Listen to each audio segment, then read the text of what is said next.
Pangeran Harry diperkirakan akan memenangkan upayanya untuk mendapatkan kembali pengamanan bersenjata saat berada di Inggris. Berdasarkan laporan yang beredar, sejumlah sumber mengatakan kepada majalah People bahwa ada sinyal positif dari pemerintah untuk membatalkan keputusan sebelumnya yang menolak pemberian pengamanan kepada Harry. Saat Pangeran Harry tiba di Highgrove, suasananya terasa berbeda. Senyum yang biasanya hangat kini tampak kaku dan keheningan terasa lebih menekan. Di balik pintu tertutup, Pangeran William meletakkan sebuah dokumen di atas meja. Dokumen yang akan mengubah segalanya, disebut sebagai Highgrove Accord. Bukan sebuah permintaan, melainkan tuntutan. Dengan warisan, gelar, dan akses masa depan yang dipertaruhkan, Harry tidak memiliki ruang untuk bernegosiasi. Dan ketika Meghan mengetahui apa yang telah ia tanda tangani, reaksinya mengguncang lingkaran terdekat mereka. Apakah ini benar-benar upaya rekonsiliasi, atau justru langkah kekuasaan yang diperhitungkan dengan dingin? Sekitar 5.000 mil jauhnya, di Montecito, pagi datang dengan lembut dan tenang. Langit pucat, udara sejuk, dan dunia luar bergerak dengan ritme damainya yang biasa. Pagi yang seharusnya menandakan ketenangan, rutinitas, dan rasa aman. Namun di dalam kehidupan Meghan Markle yang tertata rapi, ada sesuatu yang terasa tidak beres, diam-diam, namun sangat mengganggu.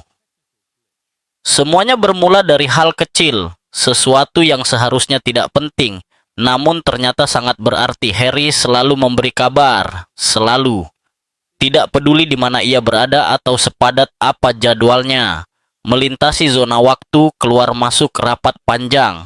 Selalu ada pesan singkat, catatan suara, atau sekadar kalimat sederhana. Aku baik-baik saja, aku di sini, kita aman. Namun pagi itu, tidak ada apa-apa. Tidak ada getaran ponsel, tidak ada panggilan tak terjawab, tidak ada kabar rutin, hanya keheningan. Awalnya Meghan tidak merasa takut.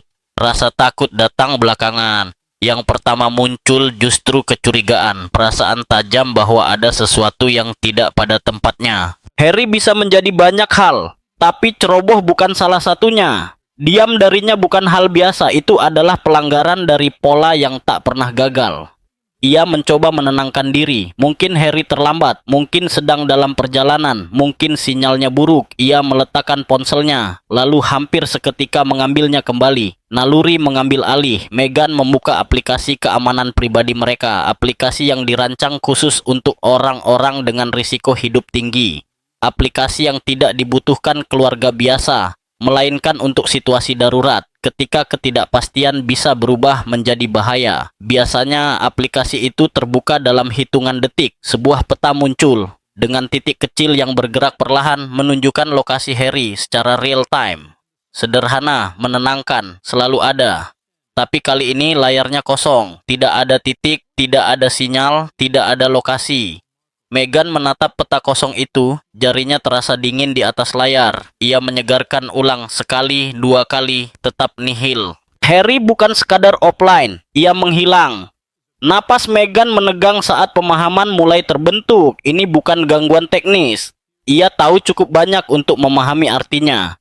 Harry telah memasuki apa yang disebut para profesional keamanan sebagai dead zone, pemadaman komunikasi total.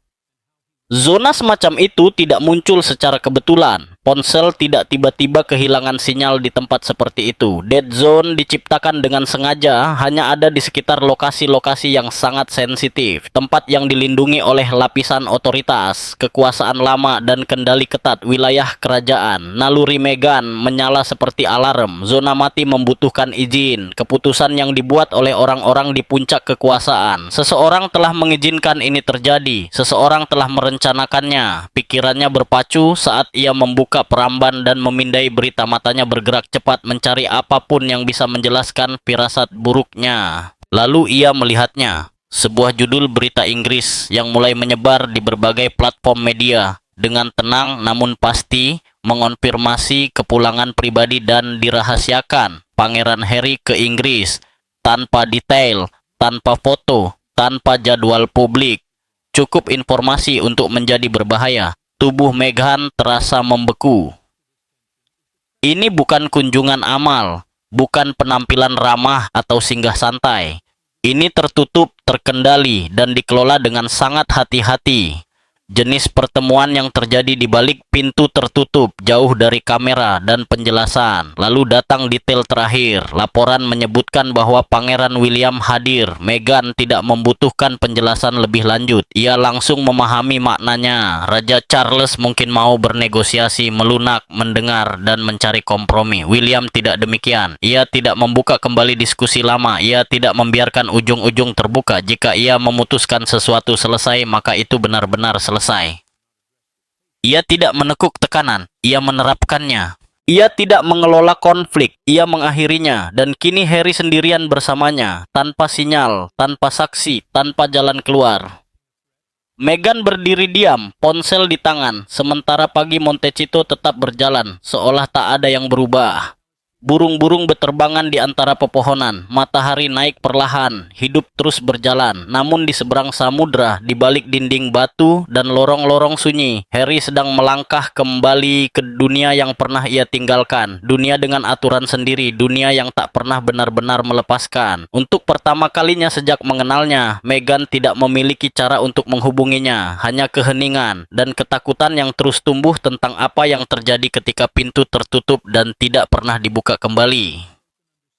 Apakah ini pertama kalinya tindakan Harry melukai Meghan? Bagaimana reaksi Meghan terhadap kepulangan Harry dan penandatanganan Highgrove Accord? Mari kita telaah lebih dalam kesalahpahaman yang memicu ketegangan di antara mereka. Laporan menyebutkan bahwa ketegangan perlahan tumbuh antara Pangeran Harry dan Meghan Markle. Bukan karena satu pertengkaran besar, melainkan akumulasi dari kesalahpahaman kecil yang terus menumpuk. Hal-hal yang tampak sepele di permukaan kini berubah menjadi beban yang memengaruhi interaksi sehari-hari dan arah hidup yang masing-masing inginkan. Intinya, terletak pada perbedaan yang semakin jelas dalam prioritas, ritme hidup, dan tujuan. Menurut laporan tersebut, Pangeran Harry tengah memasuki fase reflektif dalam hidupnya. Ia tampak lebih tertarik pada pekerjaan filantropi dan proyek warisan jangka panjang, ketimbang aktivitas tanpa henti atau sorotan publik. Bagi Harry, ini bukan soal tetap sibuk atau relevan, melainkan tentang makna, tentang memastikan bahwa apa yang ia lakukan hari ini akan berarti bertahun-tahun ke depan. Dampak, kepuasan batin, dan bagaimana ia ingin dikenang tampaknya menjadi hal yang semakin dipikirkan oleh Harry. Di sisi lain, Meghan dilaporkan menanggapi situasi ini dengan rasa urgensi yang tinggi. Dari sudut pandangnya, waktu, momentum, dan tindakan nyata adalah hal yang sangat penting. Ia terlihat ingin terus melangkah maju, mendorong ide agar segera terwujud, serta menjaga proyek-proyek tetap hidup dan terlihat oleh publik. Perbedaan pendekatan ini, kecepatan Harry yang lebih lambat dan penuh pertimbangan dibandingkan dorongan Meghan yang serba cepat dan langsung, disebut-sebut mulai menimbulkan gesekan di antara mereka. Situasi ini menjadi semakin rumit karena ketegangan tersebut bukan berasal dari perbedaan nilai. Keduanya sama-sama dikenal memiliki kepedulian besar terhadap isu kemanusiaan dan pelayanan publik. Masalahnya tampaknya terletak pada bagaimana dan kapan tujuan-tujuan tersebut seharusnya dikejar. Sementara Meghan melihat usaha yang konsisten dan kemajuan yang terlihat sebagai hal yang krusial, Harry justru tidak sepenuhnya yakin bahwa bekerja tanpa henti adalah jalan yang tepat baginya pada fase hidup ini. Sumber yang dikutip dalam laporan tersebut menyebutkan bahwa kurangnya antusiasme Harry terhadap pekerjaan non-stop telah menjadi sumber frustrasi besar bagi Meghan. Sikapnya yang lebih tenang dan tertahan dilaporkan mulai menguji kesabaran Meghan.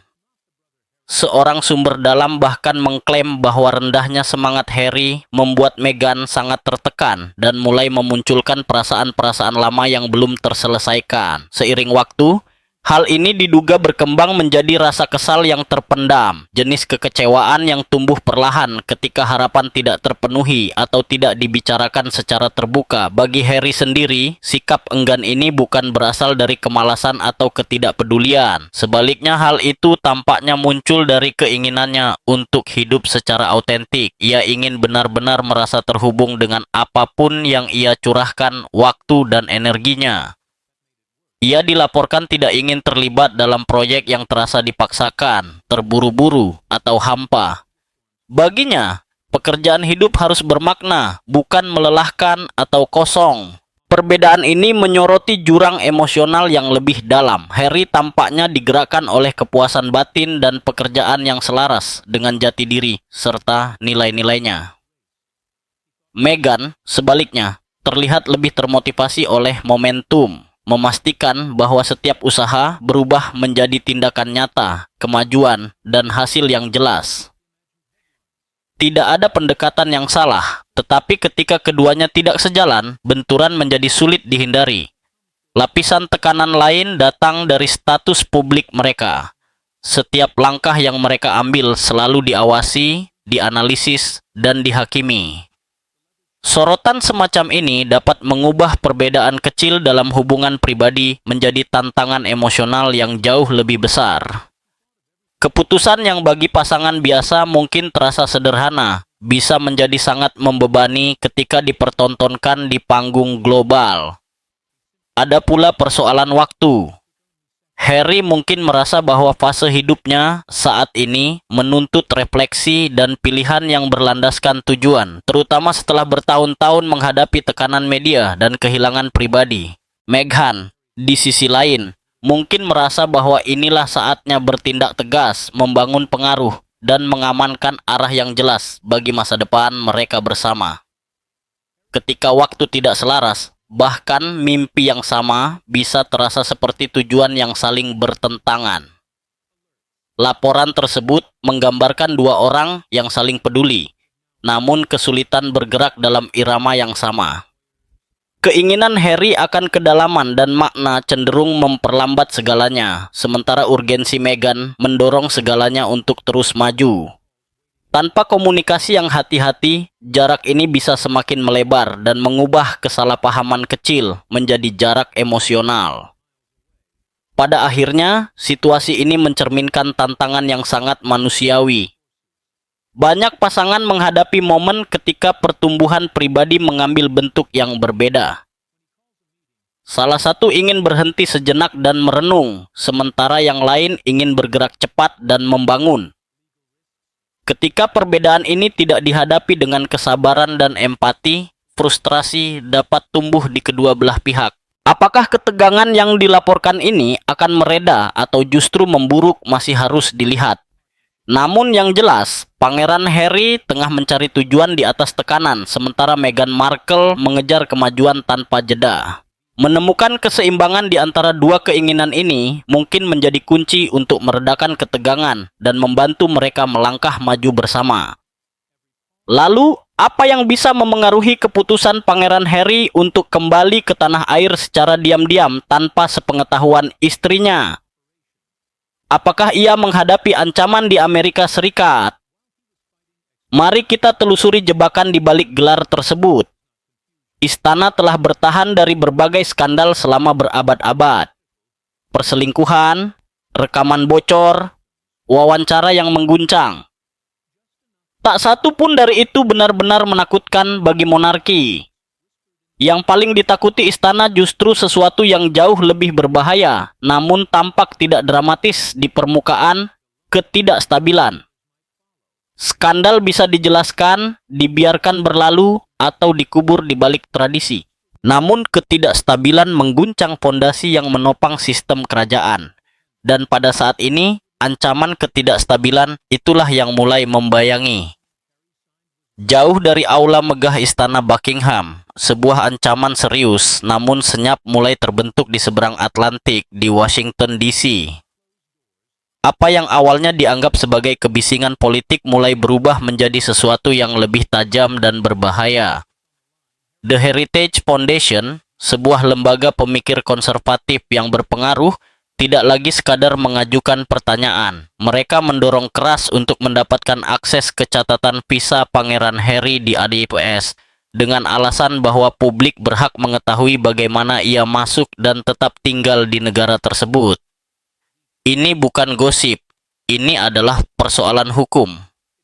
Jika catatan tersebut dibuka dan ditemukan ketidaksesuaian, konsekuensinya bisa sangat serius. mulai dari rasa malu di depan publik hingga komplikasi hukum yang tidak dapat diselesaikan hanya dengan strategi humas kerajaan. Untuk pertama kalinya, sejak Harry meninggalkan tugas kerajaan, ia berdiri tanpa perlindungan yang dulu selalu menyelimutinya. Selama bertahun-tahun, status kerajaannya berfungsi seperti baju zirah tak terlihat. Kemanapun ia pergi dan apapun yang ia lakukan, selalu ada pemahaman tak tertulis bahwa ia dilindungi. Kesopanan diplomatik mengikutinya. Wilayah abu-abu hukum seringkali condong menguntungkannya. Pintu-pintu tetap terbuka, namun perlindungan itu bergantung pada satu hal penting yang sering luput dari perhatian. Secara administratif, Pangeran Harry masih tercatat sebagai penasihat negara. Peran ini bukan simbolis. Para penasihat negara adalah bangsawan senior yang secara hukum dapat mewakili raja bila diperlukan. Jabatan ini membawa bobot, otoritas, dan yang terpenting, perlindungan diplomatik. Ini menandakan kepada pemerintah dan lembaga bahwa individu tersebut masih menjadi bagian dari inti konstitusional monarki. Namun jabatan itu memiliki syarat. Salah satunya sederhana namun krusial. Penasihat negara harus memiliki tempat tinggal di Inggris. Bukan sekadar berkunjung, bukan hanya memiliki ikatan emosional, melainkan benar-benar mempertahankan sebuah kediaman. Disinilah segalanya mulai runtuh. Harry tidak memilikinya. Ketika Frogmore Cottage diambil darinya, hal itu dipresentasikan ke publik sebagai keputusan perumahan, langkah perampingan, atau pilihan praktis. Namun secara hukum, maknanya jauh lebih serius. Dengan hilangnya Frogmore, Harry kehilangan satu-satunya basis resmi di tanah Inggris. Tidak ada kunci, tidak ada sewa, tidak ada alamat hukum. Di mata hukum, ia praktis menjadi tunawisma di Inggris. Fakta tunggal ini secara diam-diam melemahkan statusnya, dan bersamaan dengan itu perlindungan yang menyertainya. Jika ditantang, posisinya sebagai penasihat negara bisa dipertanyakan. Jika dipertanyakan, bisa ditangguhkan. Dan jika ditangguhkan, perlindungan diplomatik pun lenyap. Tiba-tiba, Harry bukan lagi sekadar pangeran yang tinggal di luar negeri. Ia menjadi individu privat dengan nama terkenal, menghadapi pengawasan hukum ala-ala tanpa jaring pengaman yang dulu ia anggap pasti. Disinilah Pangeran William menyadari perubahan tersebut.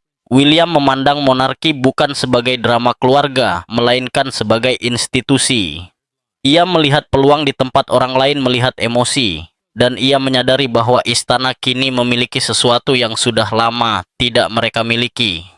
Keunggulan diam-diam. Harry membutuhkan perlindungan, bukan simpati publik, bukan permintaan maaf, bukan gestur simbolis. Ia membutuhkan pijakan hukum, dan hanya ada satu cara untuk mengamankannya. Ia harus kembali ke Inggris, bukan untuk kunjungan, bukan untuk upacara, bukan untuk reuni penuh sorotan media. Ia harus kembali dengan cara yang memulihkan kedudukan hukumnya. Itu berarti tempat tinggal yang nyata, kehadiran yang terdokumentasi, dan keterikatan kembali secara resmi dengan sistem yang pernah ia tinggalkan. Dengan kata lain, jika Harry menginginkan keamanan yang datang bersama status kerajaan, ia harus kembali menerima aturan-aturan kerajaan. Hal ini mengubah segalanya.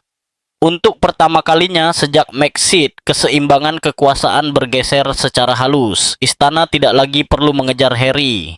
Harry, suka atau tidak, kini membutuhkan sesuatu dari istana. Ini bukan tentang hukuman. Bukan pula soal balas dendam, ini adalah soal kendali dan kesinambungan.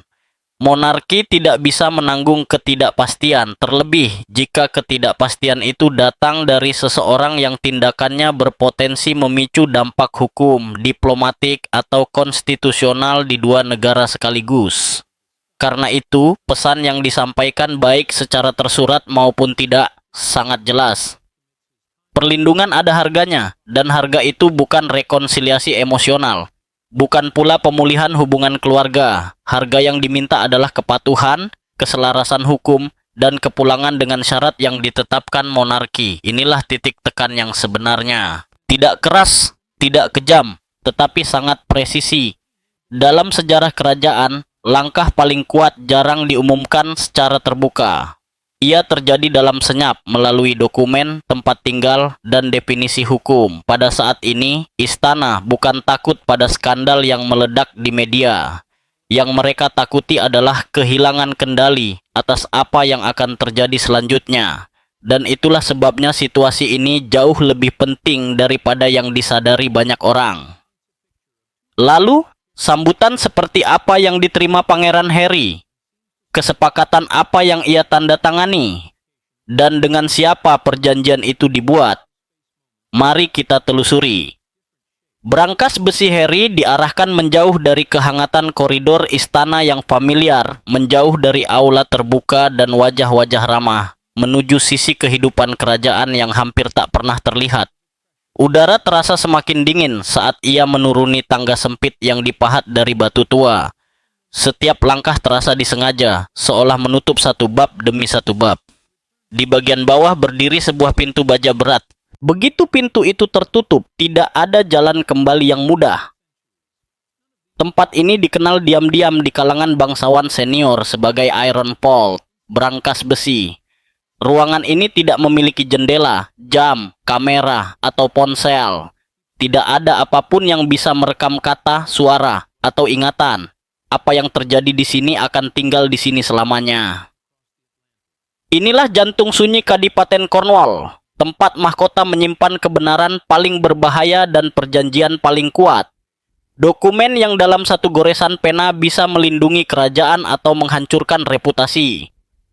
Harry pernah mendengar bisikan tentang ruangan ini sejak kecil, namun ia tak pernah membayangkan akan berdiri di dalamnya. Pintu tertutup di belakangnya dengan bunyi berat yang final. Di tengah ruangan terdapat sebuah meja sempit. Di atasnya terletak satu map kulit tua, halus karena usia, tepinya aus oleh sejarah. Tidak ada label dramatis, tidak ada lambang kerajaan yang mencolok. Hanya bobot sunyi yang seakan menekan udara. Di seberang meja berdiri Pangeran William. Tenang, terkendali, nyaris berjarak. Ini bukan saudara yang dulu bergulat dan tertawa bersamanya di balik dinding istana. Ini adalah calon raja. William memberi isyarat ke arah map. Di dalamnya terdapat dokumen yang hanya diketahui segelintir orang. Highgrove Accord. Sekilas perjanjian itu tampak seperti jalan keluar. Kesepakatan ini menawarkan sesuatu yang diam-diam telah hilang dari Harry, keamanan di tanah Inggris, serta sewa jangka panjang untuk sebuah kediaman yang dilindungi di Inggris. Bersamanya datang pemulihan kedudukan hukum, perlindungan diplomatik, dan posisi visa yang lebih kuat. Di atas kertas, semuanya menjanjikan keselamatan, stabilitas, dan jalan kembali ke dalam perlindungan kerajaan. Sekilas terasa seperti penyelamatan. Namun sebelum Harry melanjutkan membaca, matanya tertuju pada halaman-halaman yang dijepit di bagian depan. Sebuah perjanjian kerahasiaan permanen. Bukan sementara, bukan terbatas, permanen. Maknanya sederhana dan menakutkan. Keheningan, tidak ada lagi memoar.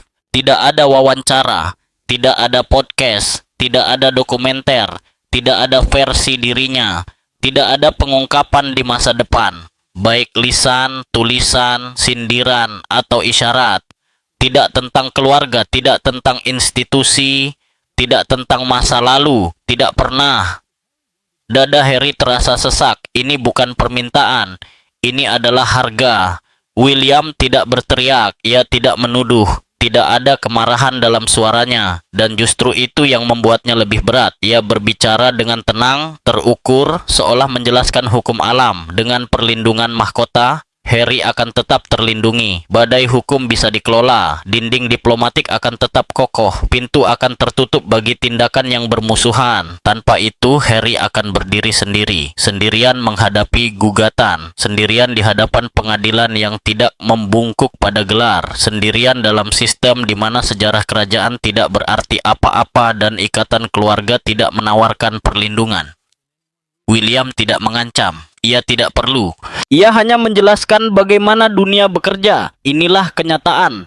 Pikiran Harry berpacu. Ia teringat tahun-tahun ketika ia bersuara menceritakan kisah. Percaya bahwa kebenaran akan membawa kebebasan. Ia memikirkan pertempuran yang telah dilalui dan yang masih menanti di depan. Lalu pikirannya beralih pada anak-anaknya. Wajah mereka, tawa mereka, masa depan mereka. Ia membayangkan mereka tumbuh tanpa perlindungan, tanpa warisan, tanpa jaring pengaman yang selama ini dianggap wajar oleh generasi bangsawan. Ia membayangkan tajuk berita, ruang sidang, ketidakpastian, hidup di mana setiap kesalahan membawa konsekuensi lebih berat karena tidak ada institusi yang berdiri di belakang mereka. Ini bukan lagi hanya tentang dirinya. Memang tidak pernah dengungan halus terdengar di ruangan, seolah sebuah jam yang tersembunyi jauh di dalam brankas menandai waktu yang tak bisa dilihat Harry. William melirik arlojinya. Helikopter berangkat dalam 10 menit, katanya datar. 10 menit untuk memilih antara suara dan perisai, antara menceritakan kisahnya dan mengamankan masa depan keluarganya, antara melawan masa lalu atau menguburnya. Harry duduk perlahan, kursi kulit berderit di bawahnya. Tangannya melayang di atas map. Ia membaca baris terakhir sekali lagi, berharap entah bagaimana kata-kata itu berubah. Tidak. Pulpen hitam yang berat tergeletak di samping dokumen, menunggu. Untuk sesaat, Harry menutup mata. Ia memikirkan semua yang telah ia katakan dan semua yang tak akan pernah ia ucapkan lagi. Ia merasakan beban sejarah menekan masa depan, meminta keheningan sebagai ganti keselamatan. Saat ia membuka mata, ekspresinya telah berubah. Ia mengambil pulpen. William tidak berkata apa-apa, ia hanya mengamati. Tanda tangan itu hanya membutuhkan beberapa detik, sebuah nama, sebuah garis, bunyi pelan tinta yang menggores kertas. Ketika Harry meletakkan pulpen, ruangan terasa berbeda, lebih ringan namun lebih dingin. Brankas besi telah menelan satu rahasia lagi. Pintu kembali terbuka. Saat Harry melangkah menuju helikopter yang menunggu, ia tahu satu hal dengan pasti. Beberapa kesepakatan tidak mengakhiri cerita. Mereka menguburnya. Lalu, apa hasil dari perjanjian yang ditandatangani Pangeran Harry? Apakah itu menguntungkannya? Bagaimana dampaknya terhadap pernikahannya? Apa yang paling melukai Meghan? Mari kita lihat bagaimana pernikahan Pangeran Harry terguncang saat ia mengamankan posisinya di dalam istana. Harga untuk bertahan hidup. Ketika helikopter akhirnya terangkat ke langit malam yang basah dan gelisah, baling-balingnya membelah hujan deras, Harry merasakan getaran yang familiar di sakunya. Seorang ajudan mengembalikan ponselnya ke tangannya. Sinyal kembali. Zona mati telah berakhir. Hampir seketika, layar menyala. Pesan-pesan membanjir masuk, peringatan, pembaruan, reaksi, notifikasi berita bertumpuk seolah dunia selama ini menahan napas dan kini bisa bernapas kembali. Nama-nama bermunculan, nomor-nomor yang dikenalnya. Suara para penasihat, pengacara, kontak lama, dan sekutu jauh. Semuanya berbicara bersamaan melalui pesan singkat yang mendesak. Namun ada satu nama yang tidak muncul, tidak Meghan. Tidak ada panggilan tak terjawab yang menunggu dengan gelisah di bagian atas layar. Tidak ada pesan panjang yang diketik dengan amarah atau ketakutan. Tidak ada pertanyaan tajam yang menuntut penjelasan. Hanya ruang kosong di tempat seharusnya suaranya berada. Dan keheningan, terutama keheningan seperti ini, tidak pernah benar-benar kosong. Ia berbicara. Berjarak sekitar 5.000 mil, Meghan tidak membutuhkan sebuah panggilan untuk memahami apa yang baru saja terjadi. Ia tidak memerlukan Harry untuk menjelaskan atau mengonfirmasi apapun. Begitu kebocoran informasi mulai muncul, laporan yang disusun dengan hati-hati, sumber anonim, frasa-frasa yang sudah dikenalnya, ia langsung tahu. Sejak lama ia telah memahami cara istana bergerak, bagaimana kekuasaan bekerja di balik pintu tertutup. Pangeran William tidak bertemu orang untuk sekadar berbincang atau mencari titik temu. Ia tidak duduk untuk bertukar perasaan atau merundingkan kompromi. Ketika ia memanggil sebuah pertemuan, itu bukan undangan. Itu adalah keputusan yang sudah dibuat dan hanya menunggu untuk diterima. Ini bukan tentang rekonsiliasi, ini tentang kendali. Pada saat itu, Harry percaya bahwa ia telah melakukan apa yang perlu dilakukan. Terjepit oleh tekanan dari segala arah, risiko hukum, kekhawatiran keamanan, sorotan tanpa henti, ia memilih perlindungan. Perlindungan bagi anak-anaknya, perlindungan bagi namanya, perlindungan dari pertempuran panjang yang bisa berlangsung bertahun-tahun, dan menghabiskan sisa kedamaian yang ia miliki. Namun, perlindungan selalu memiliki harga. Dengan memilih jalan itu, Harry juga memilih kerahasiaan. Ia memilih memikul beban sendirian, memutuskan lebih dulu, dan menjelaskan kemudian. Tanpa sepenuhnya menyadarinya, ia memilih jarak ketimbang kemitraan. Kepercayaan tidak selalu runtuh secara dramatis. Tidak selalu disertai teriakan, pintu dibanting, atau kata-kata terakhir yang diucapkan dengan amarah. Terkadang, kepercayaan retak dengan cara yang sunyi, hampir sopan, sebuah keputusan yang diambil tanpa konsultasi, sebuah kebenaran yang terungkap terlambat, sebuah keheningan yang bertahan sedikit lebih lama dari seharusnya. Dan ketika kepercayaan itu retak, ia tidak serta-merta menghilang. Ia berubah bentuk, ia menetap di sudut-sudut baru dalam hubungan, dan mulai memengaruhi setiap percakapan ke depan, setiap jeda, setiap pesan yang tak terbalas.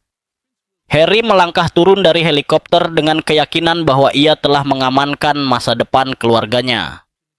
Dalam benaknya bahaya terbesar telah dijauhkan, badai hukum telah dikendalikan, ancaman langsung berhasil dikelola. Operasi Highgrove, sebagaimana kelak dibisikkan, telah selesai. Di atas kertas, itu adalah sebuah keberhasilan. Namun, pernikahan tidak dibangun di atas kemenangan administratif. Yang belum Harry sadari adalah bahwa ketika ia sibuk menghadapi pertempuran eksternal, sebuah konflik internal telah tumbuh secara diam-diam. Keheningan Meghan bukanlah kebingungan, itu adalah kejelasan. Ia memahami apa arti pilihan Harry, bukan hanya secara politik atau hukum, tetapi secara emosional. Itu berarti bahwa ketika situasi menjadi genting, ia memilih menutup diri alih-alih berpaling kepadanya. Itu berarti ketika tekanan kekuasaan datang, ia memilih sistem lama daripada keputusan bersama. Itu berarti batas antara kita dan mereka telah mengabur cukup untuk melukai. Perang hukum mungkin telah berakhir, tetapi sesuatu yang jauh lebih personal baru saja dimulai di dalam rumah tangga Sussex. Pertanyaan-pertanyaan kini akan menggantung tanpa suara, bukan tuduhan yang diteriakkan, melainkan keraguan yang berbisik di benak pada larut malam.